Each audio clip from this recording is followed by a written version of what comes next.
Amai o Senhor, vós todos os seus santos. O Senhor preserva os fiéis, mas retribui com largueza ao soberbo. Sede fortes, revigore-se o vosso coração, vós todos que esperai no Senhor. Salmo 31, verso 23, verso 24. Vamos lá, mais um dia, estudarmos um capítulo da Palavra do Senhor. Que esse dia seja um dia de bênção para a nossa vida, que nós possamos sentir as santas influências do céu falando ao nosso coração nessa manhã. Que o eterno Deus estenda suas mãos sobre os nossos planos, projetos, nos dias de hoje e no decorrer da nossa caminhada também. A palavra de Deus aqui no livro de Salmo, capítulo 31, verso 23 e o verso 24, o desejo do salmista para nós e ao que ele fazia era amar ao Senhor todos os dias. O Senhor preserva os fiéis, Ele retribui com largueza ao soberbo e Ele nos aconselha: sede fortes, revigore-se o vosso coração e esperemos no Senhor constantemente. Creio que é o que nós estamos fazendo nessa manhã e iremos fazer por toda a nossa vida.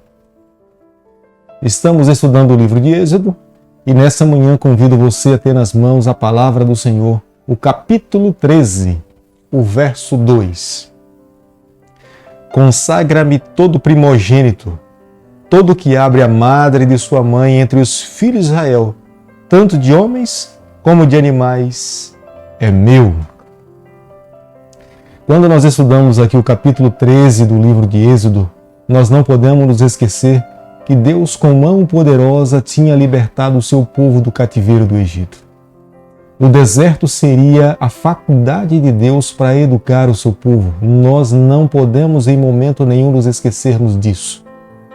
Quando você estiver com a palavra de Deus aberta, lembre-se, Deus estava levando o seu povo porque dentro do cativeiro do Egito, que tem um simbolismo de mundo, de pecado, de apostasia, de estar longe de Deus, eles estavam vivendo ao seu bel prazer. Eles aprenderam até a servir a outros deuses. Creio que a grande dificuldade deles ouvirem Moisés falar do Deus de Abraão, do Deus de Isaac, e acreditar e confiar no que Deus iria fazer, porque de fato eles estavam vivendo dentro de uma cultura completamente diferente, que não era o plano de Deus. Eis a razão de Deus, com mão poderosa, manifestar os seus sinais. Isso iria impressionar o faraó do Egito, como também Deus estava educando e impressionando o coração do seu povo. A nação de Israel, os filhos de Jacó, os israelitas, deveriam reconhecer e saber nas suas vidas que há um Deus grande, um Deus poderoso, um Deus que rege as nações, e no deserto eles deveriam estar preparados para servir e se encontrar com esse Deus. Agora, no capítulo 13, no verso 2, Deus estava dizendo que todo primogênito, tanto dos seres humanos como dos animais, deveriam ser deles. Deus estava ensinando o seu povo que lá no Egito ele tinha tirado a vida de todo primogênito daquele povo que estava no Egito, dos egípcios. Mas agora Deus estava santificando, separando, advogando como seu aquele que abre a madre da sua mãe. Deus estava dizendo, em outras palavras, todo aquele que é primogênito deve ser santificado para mim, para que esse reconheça que eu sou Deus e eu irei abençoar as futuras gerações. É claro, quando nós olhamos aqui para o capítulo 13, nós podemos ver que há um pedido de Deus para a nação de Israel para que ele celebrasse anualmente a cerimônia dos pães asmos. O que esta cerimônia iria representar para o povo de Deus? Havia uma representação de arrependimento, uma representação de confissão de pecado, de abandono do Egito e com Deus no deserto viver uma nova experiência sendo conduzidos pelo Senhor.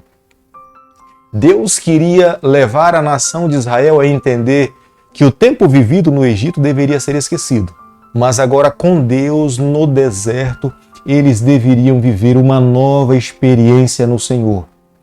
Lembre-se de uma coisa, Deus tinha duas rotas para conduzir o povo de Deus. A rota norte, que passava pela terra dos filisteus, e a rota sul, que passava por uma região bem mais curta. Deus opta em conduzir o seu povo pela rota mais longa. Deus estava preparando o seu povo. Deus sabia que havia uma necessidade de educá-los e como para que eles pudessem se encontrar com Ele no Monte Sinai.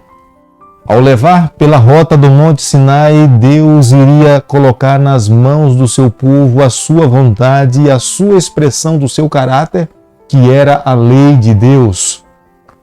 Mas é claro, antes de chegar no Sinai, eles deveriam aprender a viver uma vida dependente no Senhor.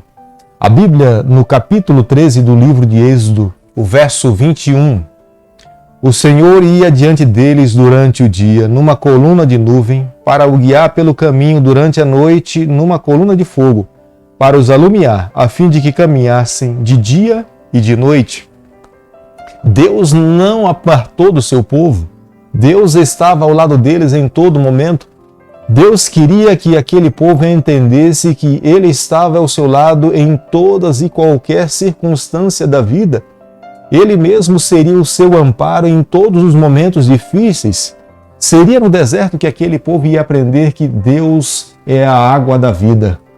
Seria no deserto que aquele povo iria aprender que em Jesus Cristo Ele é o único pão que nos alimenta através do maná. Em todos os momentos de guerra e de batalhas, eles deveriam vencer as suas batalhas confiando pelo poder de Deus. Se nós olharmos para o passado, nós veremos que, belicamente, em termos de armas, o povo de Deus, os israelitas, eles eram despreparados. Eles não tinham armas. Na verdade, eles deveriam ir para a batalha crendo e confiando no que Deus poderia fazer por eles. E Deus, de fato, iria lhes conceder inúmeras as suas vitórias. Mas ao sair do Egito, eles deveriam ter a plena consciência de que nós temos um sumo sacerdote, Salvador Jesus Cristo, o Cordeiro de Deus, que nos limpa de todo o pecado. Deveria ser a mensagem central, o pedido de Deus para as famílias que estavam saindo do Egito e ir para o deserto se encontrar com o Senhor, é que cada pai deveria contar para o seu filho a experiência que tinha acontecido no Egito. O maior lugar onde se acontece o discipulado deveria, e Deus sempre quis que fosse dentro da família. O pai era responsável. É como se colocasse no braço direito uma fita e nessa fita estivesse ali a lembrança da experiência amarga que tinham vivido no Egito e quem foi o responsável para libertar o povo do sofrimento no Egito e levá-los para uma experiência magnífica em viver pela fé e se encontrar com o seu Deus na terra de Canaã. É claro que eles teriam que se deparar com povos que já estavam instalados na terra, mas Deus tinha prometido a eles que estaria ao seu lado.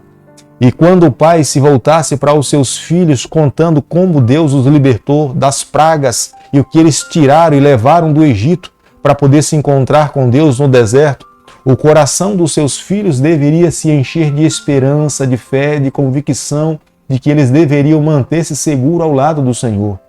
E tenho certeza, amigo, nessa manhã, recai sobre os nossos ombros uma tremenda responsabilidade. A nossa primeira comunidade é a nossa família. Nós somos responsáveis para educar os nossos filhos para se encontrar com o Senhor. Já não é a primeira vez que falo aqui nesse canal. Nós sim precisamos nos preocupar com os nossos filhos com respeito à matemática, português, geografia, história, ciência, mas nós não podemos nos esquecer de apresentar a eles a palavra de Deus.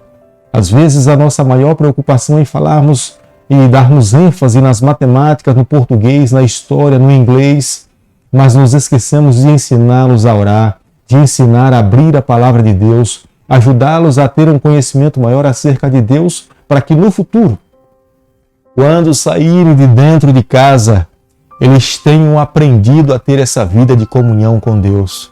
Nessa manhã vale a pena nós pararmos para refletirmos como é que está o nosso culto pela manhã, como é que está o nosso culto vespertino, matutino e vespertino, os nossos momentos de oração com Deus. Não adianta nós falarmos para os nossos filhos, vá orar, Se eles não nos verem orando, não adianta falarmos para eles vá ler a Bíblia ou a lição da escola sabatina, se nós não tivermos tempo para podermos também estudarmos a palavra do Senhor.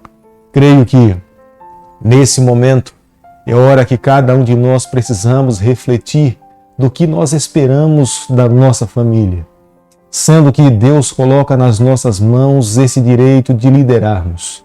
Tenho certeza que se nessa manhã nós escolhermos seguir o que Deus sonha para cada um de nós, tenho certeza que alcançaremos a vitória em Jesus Cristo. Querido Pai, nessa manhã, ao estudarmos o capítulo 13 do livro de Êxodo, nós queremos ser agradecidos a Ti pela libertação que aconteceu através da pessoa de Jesus Cristo. Muito obrigado pelo Teu amor. Nessa manhã, mais uma vez, reconsagramos a nossa vida a Ti, como aconteceu dos primogênitos no passado. Fica conosco no decorrer da nossa trajetória. É o nosso pedido e a nossa oração, e nós fazemos em nome de Jesus. Que o Senhor te abençoe e te guarde. Que Ele faça resplandecer o seu rosto sobre você. Que Ele tenha misericórdia de você. E sobre você nessa manhã, Ele levante o seu rosto e conceda a sua paz em nome de Jesus. Amém.